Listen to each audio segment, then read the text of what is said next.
Welcome to the first 10 moves of your Tai Chi. This is a very beginner-friendly form.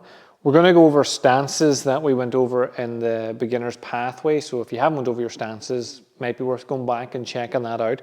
I'll briefly go over it anyway now, just to lock it in a bit. In the Patreon, we go really deep into this, and we're going to be building on it with the live classes as well. So the idea of the Tai Chi is it's an opportunity for you to engage fully with your body, physically, mentally, and emotionally. You're going to get stronger in all areas. You're going to learn to connect. So when we do the movements, I feel my fingertips, I feel my tips of my toes. I'm connected through every part of it. So the way that we start off is we start off with a bow. So you bow, then you step out. You're stepping into your upper horse stance, so about shoulder width apart, but we're not too pernickety about this. So roughly here, we're going to do the first step is the step from your walking step that we went over in the beginner pathway as well. So you're opening your toe when you step forward. Sometimes you'll step longer into a bow and arrow stance, sometimes it'll be short. Really depends on, sometimes the moves call for it, but sometimes it's just how open and loose your body is. So if you haven't warmed up, then you would keep everything nice and close and relaxed. Then over time, you might notice you're able to open up a bit more. When I'm teaching you this, I'm just going to teach you the moves so that you can get the moves. I'll show you it face on and then I'll do it sideways. You don't want to get stuck trying to do every single thing. So work on the move itself first. Maybe it'll be very robotic, but that's fine. Then think about adding in a bit of fluidity to it, and then think about adding in your breath. Don't try to do everything all at once. So we start off with our bow, head up here. We step into our stance, we check our 9 gates again, ankles, knees, hips, shoulders, head. Make sure they're all in line the way we want. Your knees aren't crumbling in, they're pushed out. You're going to open your toe, step forward, land on your heel, and close your toe again. We call that testing the ice. Open the toe. Most of the weight's here, a bit of the weight here to test the ice. The ice is safe, so then I sink into my stance. My hips may turn, but as I sink, they drop and face forward. So we start off with our bow, out, step, open our toe, step forward, swing our arms to the side, and then lift them up, cross the face. This is your father and son position. So the right hand's at the front, left is at the back, but it's in line with the elbow. It's not trapped against you. It's about here. Then you just roll your wrists away and down here. You should feel a bit of engagement through the tendons of the arm, the forearm. Then you're going to cross to your chest, right in front of the left. They're not trapped, they're crossed here, so you're not pinning yourself. You have this move and then you're here like that, so there's a space.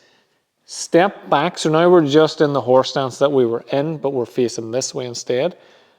I like to think like my hands are open in my chest, compressing my back. Turn my palms away, and then I think like I'm pressing, like an Indiana Jones, I'm pressing 2 walls away. Still pulling back, I can feel my forearms. Then I drop my fist, so I make an upside down right fist. So my thumb's facing the floor. I drop it to my side, step forward. This palm turns, so you've got a knife edge here. As you step, you're sort of coming to meet that hand. It pulls back a bit. The punch isn't a locked out punch. It's a half range punch. So this hand has got some use. If I lock out the punch, this hand's then blocked. My back isn't crumbling, it's being used. My chest is coming in, my back is opening up, and I'm striking through the back, not just trying to do a short range punch with my hand. Once I'm here, cross again, step back again, just like we did. Open up, just like we did, but this time instead of turning out, I turn down. And I press my hands, still pulling on my fingers back, press my hands to the ground, roll my fingertips away from me and back in, open my toes, so now my hands are going to draw an X. step, draw the X, turn over so I've got fists, open the toe, step forward, stretch, open that right up, and then end hunched. My elbows come in, my wrists come up, my back isn't crumbled again, it's nice and strong. I feel strong in this position. It's like a wrestling position. I feel strong in it. Open my toe, step forward, heel to toe, straighten myself up, turn my body to the left and open my hands, drop my right hand in front of my left as I roll forward again, left hand becoming an edge and right doing a lower crane block. Then I open my toes, shift my weight, come up and go out, drop fingertips, out, drop the fingertips, out. And that's the 10th movement. The golden cockerel stands on one leg. So if I do this from the side, you're bowing. Remember, step out, that's your engaged into your Tai Chi. You're relaxed here. Open the toe, swing right in front of left. Turn your palms, cross your chest, step back, close your toe, upper horse stance, push out.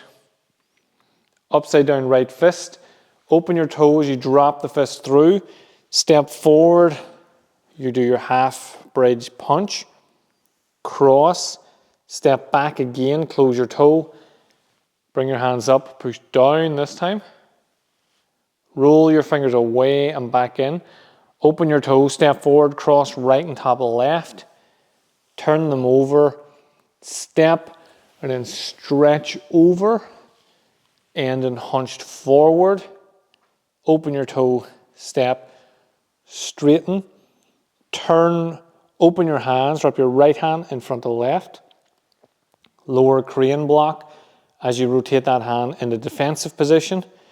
This elbow's bent here, open your toe, shift your weight, and then 1, 2, 3.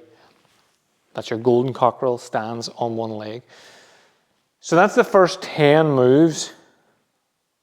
We used to play a game in the class called Start Again. You would bow 9 gates, relax, start again, bow 9 gates, then you would do your first move, then you would relax and start again. That's a brilliant way of just getting the moves into your head. For Tai Chi to become moving meditation, you have to know the movements without thinking, oh, what's next? And you're already over here when you're not even finished being here. You're not really being in the moment, which is what meditation is all about. So you're trying to use this stance here to switch off the world and just relax. So I'm gonna do it facing you so you can see. I'm just going to add a bit of the body flow to it. In the Patreon, we get into the breath and things, but for now, this is plenty for you. So I'm just going to switch on, and you'll see the difference in the way I was teaching and in the way I'm performing now.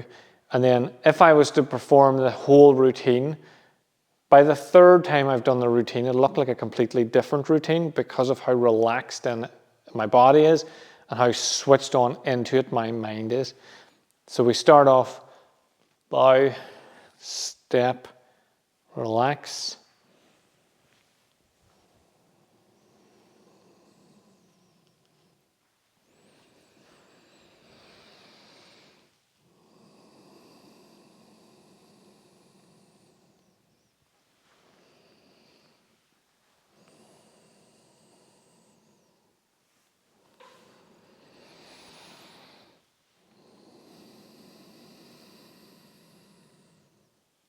So you'll see even there, your whole body's engaged in the move. There's connection and flow to it, rather than just here, now we're here, now we're here, now we're there. The form is a journey. How did you get to here is just as important as how you get to here and here. Everything in between. It's not this move here It's not about that. It's about moving through the body. So when I'm doing this, I might notice my hips are very tight, so I need to do a bit more work on those. That's the first 10 movements of the Tai Chi that I teach. Something that goes along really well with the Tai Chi, and actually what we do first is Qigong. So you'll find a Qigong video here. It's a really good way to start because you're only doing minimal movement and focusing on the breathing. So that helps you get the breathing down. So once you learn the form of the Tai Chi, you can add your breathing in because you've also been practicing that. So check that out and let me know how you get on.